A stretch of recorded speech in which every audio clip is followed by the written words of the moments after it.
Sometimes things work out and you decide to get a haircut just knowing the air conditioning's not going to work. You get hot in August. Annie loves the haircut. She's shaking her head at me. This morning when we come to the table for communion, we'll be celebrating one of the two sacraments in the Presbyterian Church. The other, of course, is baptism. Since the Protestant Reformation, communion and baptism have stood as the only two sacraments in the Protestant tradition. Catholics recognize 7 sacraments, but when the split happened, the Reformers decided that the only things that Jesus directly told us to do through the disciples should be considered sacraments. So during the Last Supper, Jesus said, "Do this in remembrance of me," and so we do. And in the Great Commission, Jesus said to the disciples, "Go therefore and make disciples of all nations, baptizing them in the name of the Father and of the Son and of the Holy Spirit," and so we do. Baptism and communion. We lift up the bread and we lift up the cup and we use the symbolism of water as sacraments, as visible signs of God's invisible grace.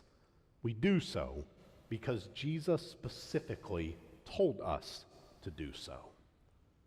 As just a thought exercise this morning, I'm not suggesting that we change the entire Protestant faith, but as a thought exercise this morning, I wonder what it would be like if we added a third sacrament. My favorite verse in Matthew's telling of the feeding of the 5,000 is verse 16. And Jesus said to them, "They need not go away. You give them something to eat." Let me back up for just a moment and set the scene. The feeding of the 5,000 is the only miracle story that exists in all 4 of the Gospels, Matthew, Mark, Luke, and John. And so it was obviously important in the early tradition of the church. The people have come to a deserted place in order to hear Jesus teach, and the hour gets late and the people get hungry, and so the disciples start to panic. Just ask the hospitality committee. There is nothing scarier than a hungry bunch of worshipers.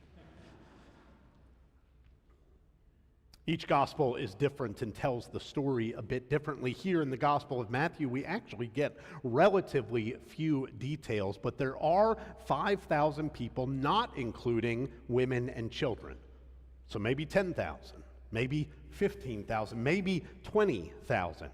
And for all of those people, the disciples only have 5 loaves of bread and 2 fish. They had a right to be nervous.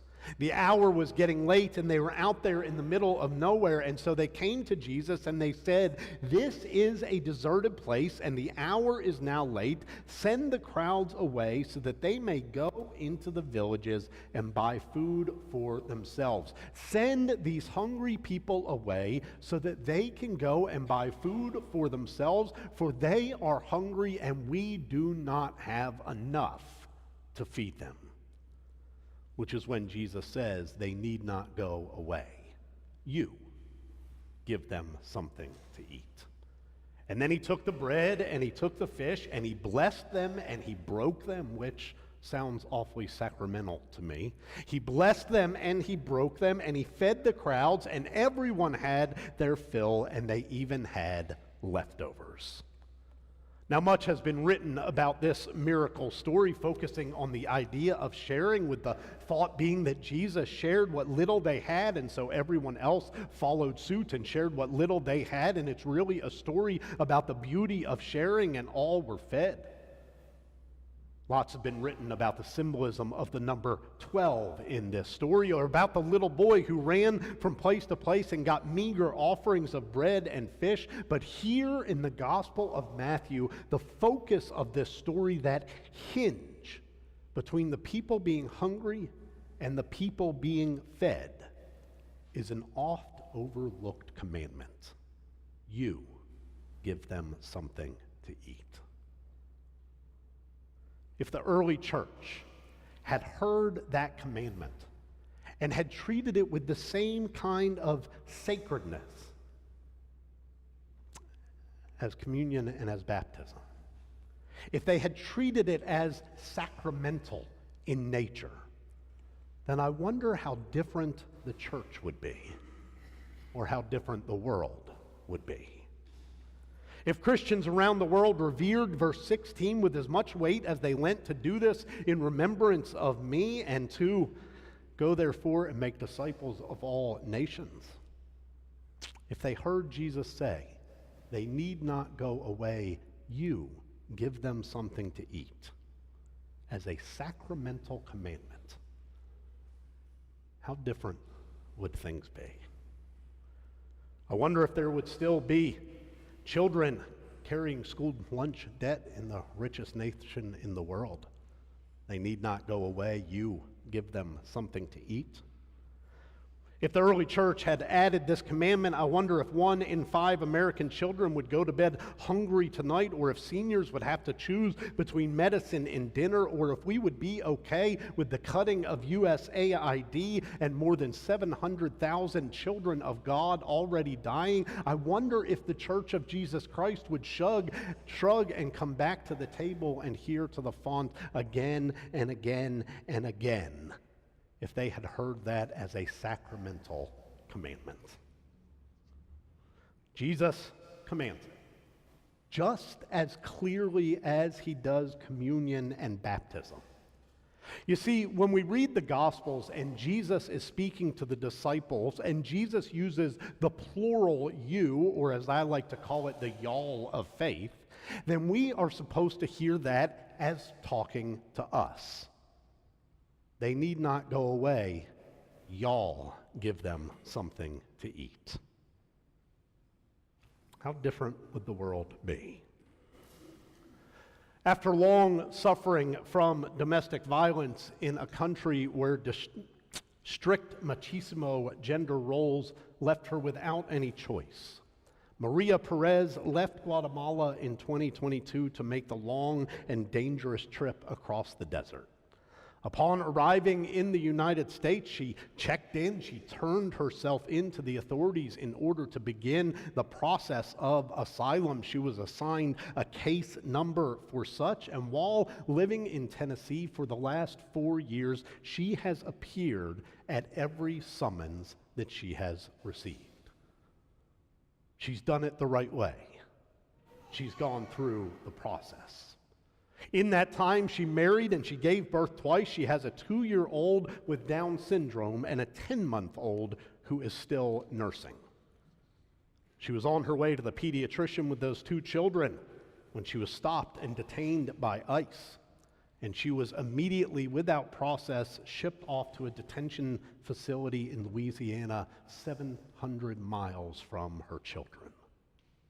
2-year-old with Down syndrome, 10-month-old still nursing. Jesus said to his disciples, they need not go away, you give them something to eat. How many stories could we tell? There are currently 112 children in the Dilley Detention Center in Texas, a for-profit ICE facility with multiple substantiated reports of human rights abuses, including the lack of clean drinking water. I say it again, a for-profit ICE detention center. It's a 45-minute drive from here to Hicksville, New York, where Ariana Velasquez has lived with her mother for the last 7 years after escaping violence in Honduras. Just 45 minutes from here. This February, while our children were enjoying winter break and sledding in the snow and playing their winter sports, Ariana was in the Dilley Detention Center in Texas. And while she was there, she wrote a letter to a journalist that said, in part, this: "My younger siblings haven't been able to see their mom in more than a month," she wrote. "They are very young, and you need both of your parents when you are growing up. Since I got to this center, all you feel is sadness and mostly depression." How many stories could we tell? Jesus said to the disciples, they need not go away, you give them something to eat. How big is our table? How big is our faith? You see, when we hear numbers like 500,000 children already dead from the cutting of USAID, it's too much for us to process. Our brains can't comprehend that level of loss and of death and of suffering, but the reality is that each of those numbers has a name that goes along with it. Each of those numbers is a human being created in the image of God. Each of those numbers has a name like Abdullah Ibrahim, a 10-year-old Nigerian boy who died from a simple asthma attack because the clinic that provided his inhaler was shut down suddenly. Each number has a name. They need not go away. You give them something to eat. I'm going to say it again like I do in almost every sermon recently, and will continue to do so until the insanity stops. The low-end estimate of the cost of this illegal war in Iran is almost the same as the annual budget of USAID.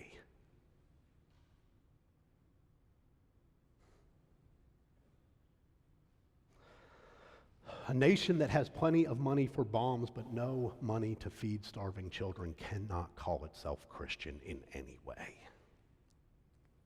How big is our table? How big is our faith? They need not go away. You give them something to eat. In September, I'm going to ask the session as a whole and the mission committee led by Chris to take a long, hard look at our mission dollars and to ask one very specific question: how can we feed more people? And I don't mean that figuratively, I mean literally. How can you and me and us together here locally and globally, how can we give more food to people who are hungry? Because there are so many of them, and we already have some ideas, but I'm asking you to think about it and to pray about it, because as Chris said last week, faith is partially biting off more than we could possibly chew, but hoping to accomplish it with God's help. In just a few moments, we're going to gather around this communion table, one of the two of our sacraments in the church, and we are going to be fed by God. And as we do, may we recognize the incredible privilege of seeing a piece of bread dipped in juice as symbolic of life, rather than as life itself. The great theologian Thomas Aquinas said this of communion: the Eucharist is the sacrament of love. It signifies love. It produces love. And so again, I ask, how big is our table? Martin Luther put it even more plainly: let every person recognize what he or she is and be certain that we are all equally priests. That is, we have the same power in the word and in any sacrament whatsoever. We are all priests, the priesthood of all believers. In other words, we can all, each of us, from the very youngest among us to the oldest among us, each of us can follow Jesus' commandment to feed people. Without that, then, what is the baptismal font but a mockery? Without that, what is the communion table but an offense? Through the prophet Amos, God said this to the people: I despise your festivals. I take no delight in your solemn assemblies. Even though you offer me your burnt offerings and your grain offerings, I will not accept them. The offering of well-being of your fatted calves, I will not look upon them. Take away from me the noise of your songs. I will not listen to the melody of your harps, but let justice roll down like waters and righteousness like an ever-flowing stream. The people, they were out there in a deserted place, and it was late. And all the disciples had were 2 fish and 5 loaves of bread. It was overwhelming. It was dangerous. It was costly, and it was impossible. But then Jesus said they need not go away. Y'all give them something to eat. And suddenly, the impossible became reality. With God's help, all things are possible. If God is for us, then who can stand against us? Be not afraid.